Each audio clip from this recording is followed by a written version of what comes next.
Hi, I'm Saya from Shadow Online Learning, and today we're going to talk about how to learn a language and never forget it.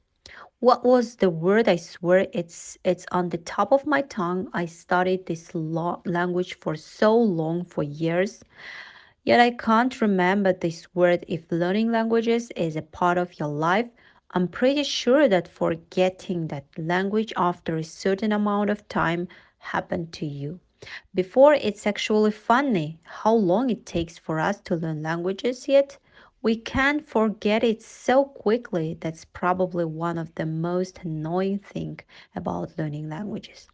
So, today we're gonna discover some methods to prevent this happening. Tip number one, the inevitable thing you need to do is exposing yourself to that language as frequent as possible.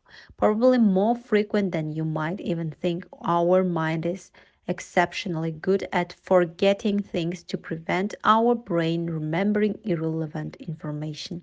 Your brain has a system to decide which information to hold on and which information to forget. But how does the system work? It's actually quite simple. The more you repeat a certain information, the more it sticks to your memory. Think about your name. For example, when somebody asks about your name, you know what's your name, you don't even hesitate or you do not even think about it.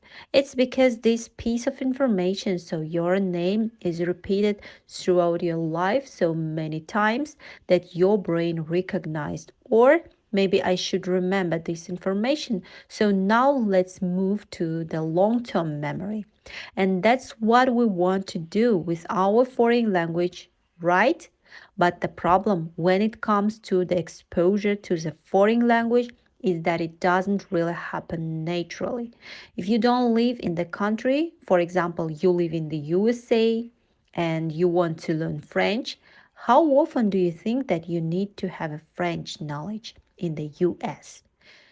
To maybe survive in some sort of a situation, probably not that often, because I can't say never, because you don't know what life brings. So maybe there are some situations that you would need French, but it's not really frequent that your brain starts to think like, oh, maybe I should remember those French words because it's really important for my life. No, it doesn't happen naturally. So, if you are not getting this exposure to that language naturally, what would we need to do is we need to make this exposure by ourselves. We need to create this exposure, and creating this exposure actually requires a clear system and willpower. But to be honest, that's everything when it comes to life, not only about learning languages system, willpower and frequency, consistency. That's all we need. One of the easiest way to make this happen is building a habit where you get exposed to this language effortlessly. If you would make it effortlessly and easy, then it just becomes a habit of ours. I would recommend listening to audiobooks or podcasts or maybe even YouTube videos whenever you are commuting. The average American spends 55 minutes for commuting to work. That's the perfect time for you to get exposure to your target language by defining when and what exactly you're gonna do. It will be much clearer and easier to get results. You want, if you put the effort, obviously, but after listening to an episode or maybe chapter, you need to do an effective output. Learning stuff is all about inputting information and then outputting that information. So after every time, try to summarize what you have listened in a couple of sentences. And because you know you need to summarize it afterwards, you will be more likely to focus what the audiobook, podcast, YouTube video, whatever it's talking about. There is no reason for you sleep on your commute time to do something actually beneficial for you. So use this time wisely and never say you don't have time to learn a language. Tip number two, how do you usually spend your time before going to bed? Answer honestly, please. You probably reach out to your phone, and like I do, maybe you probably consume something on internet. The internet is full of stimulation for your brain, and don't you think we need a little break from it? And you probably heard this 100 times in your life, but reading is an excellent habit for preventing overstimulation that social media does.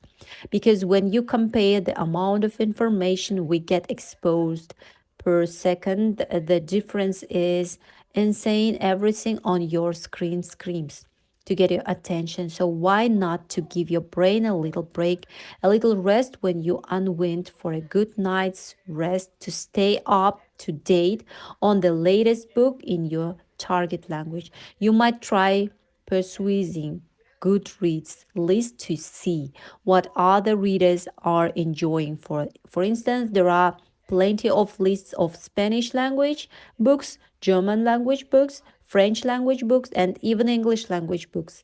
Lists so from there are links to help you find where to purchase the book. All you have to do is double check to make sure it's in your target language to get most out of your evening reading. Try reading aloud. This way you will not only reinforce your reading skills, you'll also keep up your speaking practice.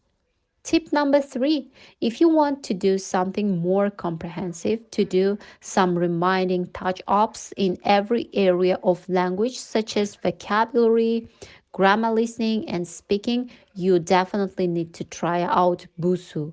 Busu breaks down learning in small and achievable lessons that makes learning easier and motivating so that you can do the activities in any given spare time. The app is free to download and you can also use it in web. Not only you can learn new vocabulary and maybe do some grammar refreshing activities. The grammar and vocabulary review tool helps you to remember everything you have learned in the lessons. Also, if you don't know where to start, you definitely need to check out Booster Study Plan. It breaks the language down in chunks, reminds you when and what to do study, and also prevents you from setting unrealistic goals.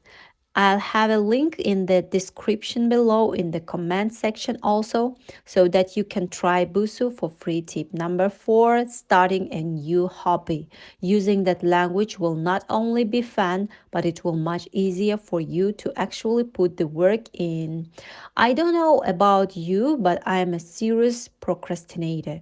So if I don't enjoy something deeply, like if I don't really like enjoy it, I often find myself procrastinating and making bunch of excuses to escape from that, and those excuses are so logical to me at that moment that I never try to do that thing. One very common hobby where you can integrate your target language is watching some Netflix series. I'm pretty sure you will forget why you were watching it in the first place if series are good, so you might even look forward for that Netflix language learning time. But if you are not into watching Netflix series like I do, you can try daily journaling in your target link language.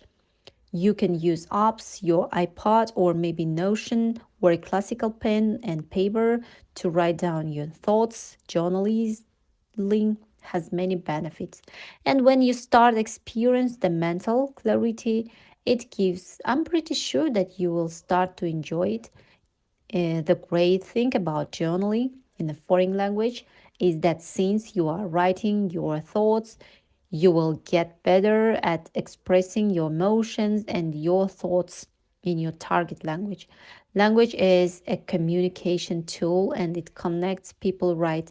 Being able to talk about the weather or something formal in a perfect grammar and fluency might help you in certain situations. But if you want to connect with people deeply in a language, then you need to understand the other person what they are feeling and what they are thinking.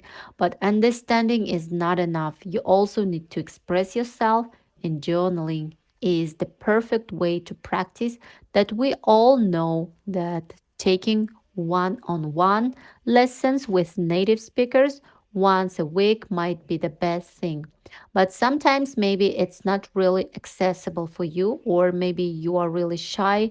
Journaling doesn't require any of it. You can do it anywhere. And given time, and you don't need to show to someone else too. And also, if you have pen and paper, which probably will have, you can start it right away. It will help you mentally, and it will also help you achieve your goals. I hope all these tips helped you guys, and I wish you guys a great language learning journey.